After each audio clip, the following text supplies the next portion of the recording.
আলাইকুম। আপনারা জানেন যে মালদ্বীপে প্রবাসী বাংলাদেশিদের উপরে যে এটি গণগ্রেপ্তার এবং সেখানে নানাবিধ সমস্যা এবং তাদের উপরে এক প্রকারের ক্র্যাকডাউন চালাচ্ছে মালদ্বীপ সরকার।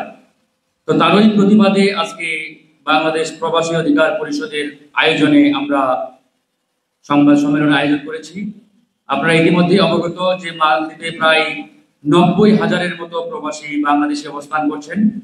তো এই 90,000 প্রবাসী বাংলাদেশিদের অনেকেই ইতিমধ্যে গ্রেপ্তার করা হয়েছে এবং অনেকেই গ্রেপ্তার করার জন্য সরকার অভিযান চালাচ্ছে মালদ্বীপে। তো এই মালদ্বীপে প্রবাসী বাংলাদেশিদের সবচাইতে বড় যে অভিযোগটি, তাদের এই সমস্যা সমাধানে বাংলাদেশ সরকার এবং মালদ্বীপে অবস্থানরত বাংলাদেশ দূতাবাসের কর্মকর্তা যারা রয়েছেন, রাষ্ট্রদূত সহ, তারা কার্যকর কোনো উদ্যোগ নিচ্ছেন না। বরং প্রবাসীরা সেই দূতাবাসের দ্বারস্থ হলে কিংবা সেখানে গিয়ে এই সমস্যার সমাধানে সহযোগিতা চাইলে তাদেরকে নানাভাবে হেনস্থা করা হচ্ছে, নানাভাবে বাধা দেওয়া হচ্ছে, নানাভাবে তাদেরকে নির্যাতন করা হচ্ছে। তারা ন্যূনতম সহযোগিতা বাংলাদেশ দূতাবাসের কাছে তারা পাচ্ছেন না। ইতিমধ্যেই তারা সেই অভিযোগটি দায়িত্বপ্রাপ্ত অনেককেই জানিয়েছেন, লিখিতভাবে, মৌখিকভাবে। তারা কার্যকর কোনো উদ্যোগ গ্রহণ করেন নাই। আপনারা সবাই জানেন যে এই মুহূর্তে বাংলাদেশের যে রাষ্ট্রদূত মালদ্বীপে রয়েছেন, Real admiral SM Abul Kalam Azad, তিনি মালদ্বীপে বাংলাদেশের রাষ্ট্রদূত। এই রাষ্ট্রদূতকে প্রবাসীরা বারবার যোগাযোগ করার চেষ্টা করেও তার সাক্ষাৎ পাচ্ছেন না, দেখা পাচ্ছেন না। সকাল থেকে সন্ধ্যা পর্যন্ত দূতাবাসের সামনে প্রবাসীরা লাইন ধরে ঘন্টার পর ঘন্টা দাঁড়িয়ে থাকে, কিন্তু কর্মকর্তা কর্মচারী কারো কোনো সদুত্তর তারা পায় না। তো সেখানে নানাভাবেই তারা নির্যাতনের শিকার হচ্ছেন, নিপীড়নের শিকার হচ্ছেন। তো যাই হোক, এ বিষয়ে আমাদের তারেক রহমান সাহেবকে আমি আহ্বান জানাচ্ছি বিস্তারিত তুলে ধরার জন্য।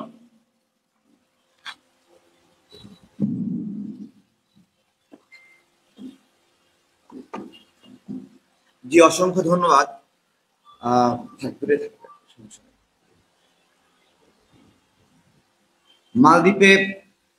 মালদ্বীপ যে বাংলাদেশের প্রবাসীদের জন্য একটি ভালো আয়ের সোর্স, এটা আমরা অনেকে জানি না। আমরা বিদেশে যাওয়া বলতে মধ্যপ্রাচ্য বুঝি, সৌদি আরব বুঝি, দুবাই বুঝি, কাতার বুঝি, কিন্তু আপনার হলো মালদ্বীপও যে একটা গুরুত্বপূর্ণ আয়ের জায়গা, যেখানে ভালো স্যালারি পাওয়া যায় বা ভালো ব্যবসা করা যায়, এটা কিন্তু বাংলাদেশের নাগরিকরা যারা বিদেশে যেতে চায় তারা অনেকে জানে না। কিন্তু দুঃখজনক হলো এই আয়ের সোর্সটি সঠিক তদারকি হচ্ছে না। আমাদের প্রবাসী ভাইয়েরা যখন সমস্যায় পড়ছে, ওইখানে যারা দায়িত্বশীল বাংলাদেশি অফিসাররা আছে তারা তাদেরকে সহযোগিতা করছে না। বিশেষত আমাদের অনেক প্রবাসী ভাই সেখানে পর্যটন খাতে বিনিয়োগ করেছে, অনেক হোটেল বানিয়েছে, অনেক হোটেলের তারা মালিক। এই জায়গাগুলোতে বাংলাদেশের নাগরিকরা কাজ করছে, সেই কর্মীরা ওখানে অনিরাপত্তায় আছে। এমনকি অনেক কর্মী আছে যারা এক মালিকের আন্ডারে কাজ নিয়েছিলেন, তারা এখন বর্তমানে অন্য মালিকের আন্ডারে কাজ করছেন। এরকম ঘটনার ক্ষেত্রেও তারা অনেক হয়রানির শিকার হচ্ছেন, তাদেরকে গ্রেপ্তার করা হচ্ছে। আমাদের কাছে বেশ কিছু ভিডিও এসেছে যেগুলোতে আমরা দেখছি টেনে হিচড়ে নিয়ে যাওয়া হচ্ছে প্রবাসী ভাইদেরকে। তো মালদ্বীপের অভিবাসন নীতি একটু পরিবর্তন এসেছে, এটা আপনারা জানেন যে ইন্ডিয়ার সঙ্গে মালদ্বীপের সম্পর্ক খারাপ হওয়ার কারণে ইন্ডিয়ান এবং মালদ্বীপ আপনার হলো নাগরিকদের মধ্যে দ্বন্দ্ব এবং বিবাদ সেটা তুঙ্গে আছে। সে জায়গা থেকে বাংলাদেশের নাগরিকদের এই ধরনের সমস্যা হওয়ার কথা না। এই জায়গাতে আমাদের যে দূতাবাস, সেই দূতাবাস কিন্তু সঠিক দায়িত্ব পালন করলে এই সমস্যাগুলো সমাধান হয়ে যেত। বিষয়টা এরকম যে এই দূতাবাসের কর্মকর্তা কর্মচারী যারা আছেন তারা বিদেশে থাকেন, এরকম একটা অবস্থা যে জমিদারি হাল তাদের। হ্যাঁ, বাংলাদেশের প্রবাসীদের টাকায় তাদের বেতন হয়, তারা অনেক সুন্দর শ্বেত শুভ্র বাসায় বসবাস করেন, অনেক নির্মল বিরাট বাংলো বাড়ি, হ্যাঁ, চারদিকে গাছপালা, ফুল বাগান, এরকম এত সুন্দর জায়গায় বাস করেন, কিন্তু সেবা দেওয়ার ক্ষেত্রে হলো দিল্লি কা লাড্ডু, এরকম একটা অবস্থা।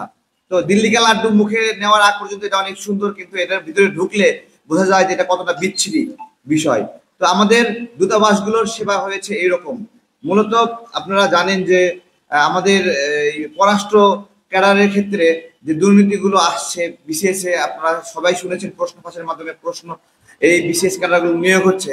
তো এই অসৎ কর্মকর্তাগুলো নিয়োগ পাওয়ার ফলে তাদের দেশের প্রতি কোনো দায়বদ্ধতা নাই, প্রবাসীদের প্রতি দায়বদ্ধতা নাই। এর আগেও আমরা দেখেছি যে একজন প্রবাসী দূতাবাসের ভিতরে পানি খেতে গিয়েছে, তাকে গলা ধাক্কা দিয়ে বের করে দিয়েছে যে কেন অনুমতি ছাড়া প্রবেশ করছে।